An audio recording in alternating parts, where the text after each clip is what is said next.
பல மொழிகளை கற்க வேண்டிய அவசியம் பற்றி 2007 நடந்த பொதுக்கூட்டத்தில் விஜயகாந்த் ஆவேசமாக பேசுவது சமூக வலைதளங்களில் வேகமாக பரவி வருகிறது.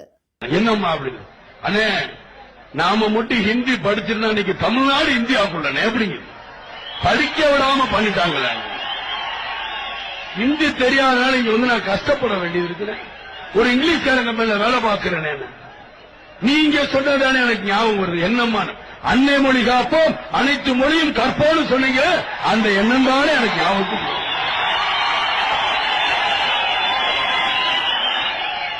அந்த சகோதரி மாதிரிதான் நானும் அனுபவப்பட்டேன். படிப்பறிவு இல்லாம போச்சு. தமிழ்ங்கிற பண்ற நான் தமிழை குத்தம் சொல்ல, நம்மளுக்கு தமிழ் தேவை. தமிழ் ரெண்டு கண்கள் மாதிரிதான், நான் இல்லைன்னு சொல்ல வரல. தமிழ் நம்ம சுவாசம் மாதிரிதான், இல்லைன்னு சொல்ல. ஆனால் இன்னைக்கு இருக்க காலத்துல எல்லா மொழியும் நம்மளுக்கு தெரியணும். இன்னைக்கு டெல்லியில 2 லட்சம் தமிழர்கள் இருக்காங்க, பம்பாயில் 5 லட்சம் தமிழர்கள் இங்க இருந்து படிச்சுட்டா போனாங்க.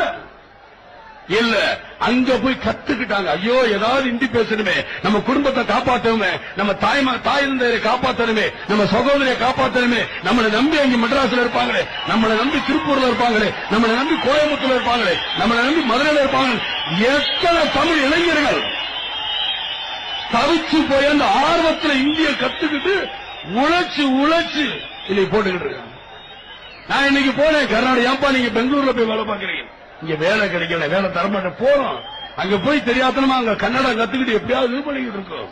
எங்க பேசுறாங்க? கிருஷ்ணகிரி பக்கத்தில் இருக்கோம், எல்லாரும் பேசுறாங்க. ஏன் வந்தாரை வாழ வைக்கும் தமிழ்நாடுங்கிறாங்க. ஆனா வந்தாரை வாழ வைக்கும் தமிழ்நாடு இன்னைக்கு சொந்த நாட்டில் இருக்குன்னு சுரண்டி தின்னுகிட்டு இருக்கு. இன்னைக்கு அதுதான் உண்மை. இருக்கிறவங்க பூரா வேலை, இவங்க ஊர் பூரா நீங்க நிலம் வாங்கிட்டு இருக்காங்க. துபாயிலையும் குவைத்திலையும் உலகத்தில் எங்கெங்கெல்லாம் வாங்கணும் அங்கெல்லாம் வாங்கிக்கிறது, பங்குமாருக்கு போட்டுக்கிறது. கேட்டால் எதுவும் தெரியல.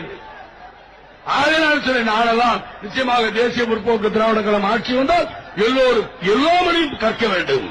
தமிழ் முதன்மை மொழியாக இருக்கும், அதில் எந்த மாற்று கருத்தும் இல்லை. ஆனால் என் மக்கள், என் தாய்மார்கள், என் சகோதர சகோதரிகள் அவங்க எல்லாத்தையும் முடித்து எல்லா ஊர்லையும் இருக்கு. நீங்க மட்டும்